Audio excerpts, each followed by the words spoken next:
तो पिछले क्लास में हम लोग कोलिगेटिव प्रॉपर्टीज़ शुरू किए थे। आपको बताए थे कोलिगेटिव प्रॉपर्टी क्या होता है। आपको बताए थे कि कोलिगेटिव प्रॉपर्टी ऐसे प्रॉपर्टीज़ को कहते हैं जो सॉल्यूट के पार्टिकल्स, या दूसरे शब्द में कहें तो सॉल्यूट के मोल पे डिपेंड करता है। सॉल्यूशन कैसे बनता है सॉल्वेंट में सॉल्यूट ऐड करके। तो सॉल्वेंट को अगर हम लोग फिक्स रखें कि सेम सॉल्वेंट है और उसमें अलग अलग सॉल्यूट डालें, बशर्ते तीनों सॉल्यूट का मोल या तीनों का पार्टिकल सेम हो, एक मोल इसका, एक मोल इसका, एक मोल इसका डालें। सॉल्यूट में दो तीन बात होना चाहिए कि सॉल्यूट नॉन वोलेटाइल होना चाहिए, मतलब वो सॉल्यूट जो है, जो सॉलिड है, वो वेपर ना बने, और दूसरा वो एसोसिएट ना हो। तो ये तीन अलग अलग सोल्यूशन बनेगा, लेकिन इन तीनों सोल्यूशन का कुछ प्रॉपर्टी सेम होगा, और वैसे ही प्रॉपर्टी को कोलिगेटिव प्रॉपर्टी कहते हैं। चार कोलिगेटिव प्रॉपर्टी होता है, आपको बताए थे। Relative lowering in vapour pressure, elevation in boiling point, depression freezing point और ऑस्मोटिक प्रेशर। कल के वीडियोस में हम लोग relative lowering in vapour pressure देख चुके हैं। इससे जुड़ा हुआ एक न्यूमेरिकल भी आपको बताए थे। आज हम लोग दूसरा colligative property, elevation in boiling point, और कोशिश करेंगे शायद डिप्रेशन फ्रीजिंग पॉइंट पर भी कुछ बात हो, बट पहला हम लोग का फोकस होगा एलिवेशन इन बॉइलिंग पॉइंट आज की वीडियो में। ठीक है, तो एलिवेशन इन बॉइलिंग पॉइंट को समझने के लिए वो सब टर्म्स तो आपको याद होना ही चाहिए। वेपर प्रेशर किसको कहते हैं, क्योंकि vapour pressure, boiling point, freezing point, ये सब एकदम पूरी तरह से दिमाग में याद होना चाहिए। तो आपको वेपर प्रेशर बताए थे क्या होता है। तो वेपर प्रेशर बताए थे क्या चीज़, कि कोई लिक्विड है, इसमें वेपोराइजेशन होता है और साथ ही साथ कंडेंसेशन भी होते रहता है किसी फिक्स टेम्परेचर पे। जब इक्विलिब्रियम स्टेब्लिश हो जाता है तो उस समय ऊपर में जो वेपर का अमाउंट है वो अपने आप में एक तरह का गैस है, और उस गैस के चलते जो प्रेशर लिक्विड के सरफेस पे लगेगा उसी को वेपर प्रेशर कहेंगे। दूसरा बताए थे बॉइलिंग पॉइंट क्या होता है। तो बताए थे कि जब अगर इस लिक्विड को गर्म किया जाए तो धीरे धीरे करके इसका वेपर का अमाउंट ऊपर में बढ़ेगा, तो वेपर का अमाउंट बढ़ेगा तो वेपर का प्रेशर भी बढ़ेगा। तो जब वो वेपर का प्रेशर एटमॉस्फेयर के प्रेशर के बराबर हो जाए, मतलब जिस टेम्परेचर पे ऐसा होगा उसी टेम्परेचर को नाम देते हैं बॉइलिंग पॉइंट। और फ्रीजिंग पॉइंट भी आपको बताए थे क्या होता है, कि वो टेम्परेचर जहाँ पे किसी सब्सटेंस के सॉलिड फेज और उसके लिक्विड फेज का वेपर प्रेशर इक्वल हो, तो उसको नाम देते हैं क्या चीज़, फ्रीजिंग पॉइंट। ये बताए थे आपको। हम लोग अभी देखेंगे क्या चीज़, तो अभी हम लोग देखेंगे एलिवेशन इन बॉइलिंग पॉइंट। तो एलिवेशन इन बॉइलिंग पॉइंट को आप समझिए क्या है। जैसा कि नाम में ही है, एलिवेट करना मतलब क्या होता है, उड़ जाना।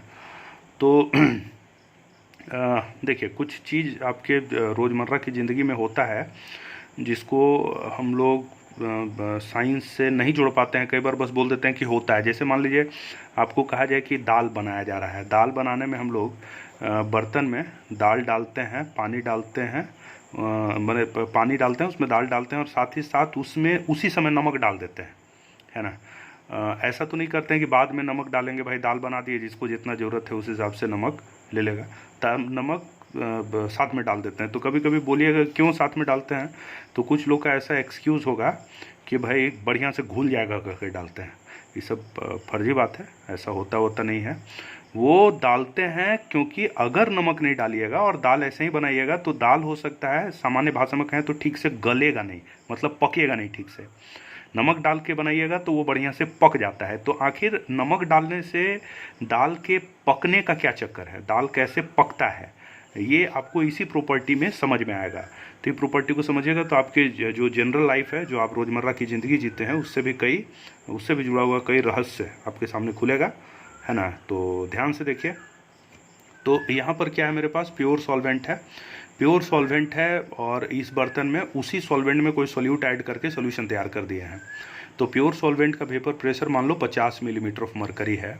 तो ओबियस है सॉल्यूशन का वेपर प्रेशर क्या हो जाएगा, उससे कम होता है। हम लोग पढ़े हैं कल के वीडियो में क्या चीज़ की, जो सॉल्यूशन होता है उसका बॉइलिंग पॉइंट क्या होता है हम लोग का, कम होता है। सॉरी, जो सॉल्यूशन होता है उसका वेपर प्रेशर कम होता है किसके रिस्पेक्ट में, प्योर सॉल्वेंट के रिस्पेक्ट में। क्यों होता है ये भी आपको समझाए थे, ऐसा क्यों होता है। तो इसके बारे में क्या बताए थे कि कुछ सॉल्यूट का पार्टिकल उसके सरफेस पे बैठ जाएगा तो वेपोराइजेशन नहीं हो पाएगा, और सॉल्यूट जो है नॉन वोलेटाइल है, वो तो खुद वेपर बनेगा नहीं, तो ऊपर में वेपर का अमाउंट घट जाएगा तो उसका प्रेशर क्या हो जाता है, घट जाता है। तो कम होता है सॉल्यूशन का वेपर प्रेशर किसके रिस्पेक्ट में, प्योर सॉल्वेंट के रिस्पेक्ट में। अब मान लीजिए इसको बॉयल कराना है, तो आप इसको गर्म कीजिएगा, इसको बॉयल कराना है तो इसको गर्म कीजिएगा। तो सामान्य भाषा में कहें तो ये जैसे जैसे गर्म होगा ऊपर में वेपर का अमाउंट बढ़ेगा, और वेपर का अमाउंट अगर बढ़ेगा तो इसका सीधा मतलब है वेपर का प्रेशर भी बढ़ेगा।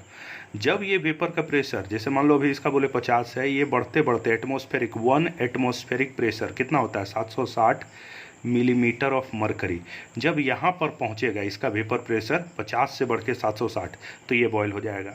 उसी तरह से जब इसका वेपर प्रेशर 45 से बढ़ के कितना हो जाएगा 760, कोई भी चीज़ को बॉयल होने के लिए उसके वेपर प्रेशर को कहाँ तक पहुँचना चाहिए, एटमॉस्फेयर के प्रेशर के बराबर हो जाना चाहिए।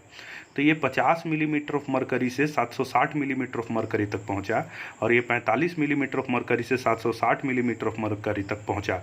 तो इसका सीधा मतलब है कि ये बॉयल होगा, चूँकि इसको 45 मिलीमीटर से 760 मिलीमीटर तक पहुंचना है, तो इसको ज़्यादा बड़ा गैप ट्रेवल करना है, तो ऑब्वियस है ये ज़्यादा टेम्परेचर पर क्या होगा, बॉयल होगा, और ये कम टेम्परेचर पर बॉयल होगा। ठीक है, कम टेम्परेचर पर बॉयल होगा। तो आप देख सकते हैं कि बॉइलिंग पॉइंट क्या होता है सॉल्यूशन का, हमेशा ज़्यादा होता है किसके रिस्पेक्ट में, प्योर सॉल्वेंट के रिस्पेक्ट में। सॉल्वेंट के रिस्पेक्ट में सॉल्यूशन ज़्यादा टेम्परेचर पर बॉयल होगा।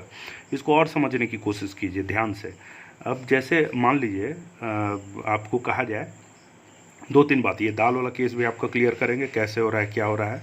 एक और केस होता है, ध्यान से अभी हम लोग जो समझे उसमें क्या खासियत है कि सॉल्यूशन ज़्यादा टेम्परेचर पर बॉयल होता है, किसके रिस्पेक्ट में, प्योर सॉल्वेंट के रिस्पेक्ट में। ठीक है, एक बात कहा जाता है कि पहाड़ पे खाना बनाना हमेशा मुश्किल होता है, मतलब जितने ऊंचाई पे आप जाइएगा जितना ऊंचा पे आप, तो वहाँ खाना बनाना मुश्किल होता जाएगा।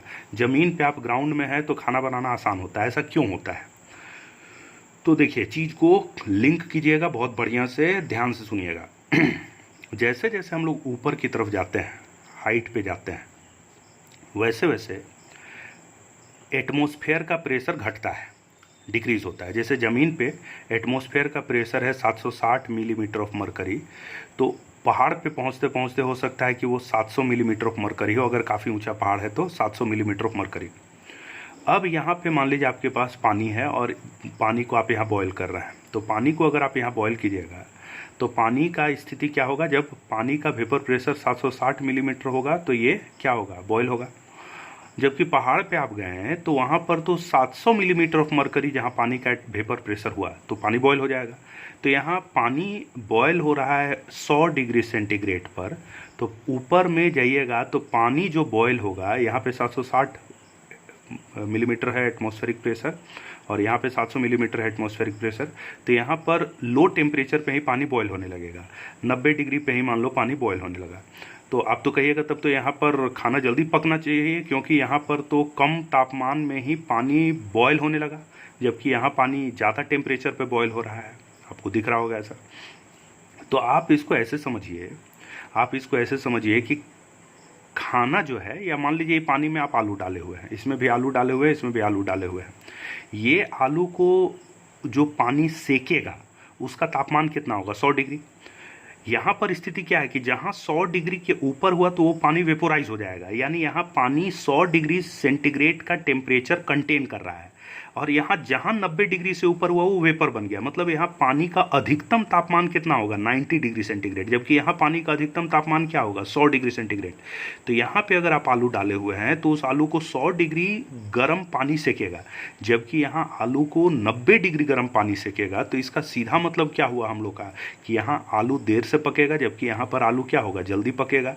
तो इसलिए याद रखिएगा कि खाना जो है पानी के बॉयल होने से नहीं पकता है, खाना उसमें मौजूद गर्मी से पकता है।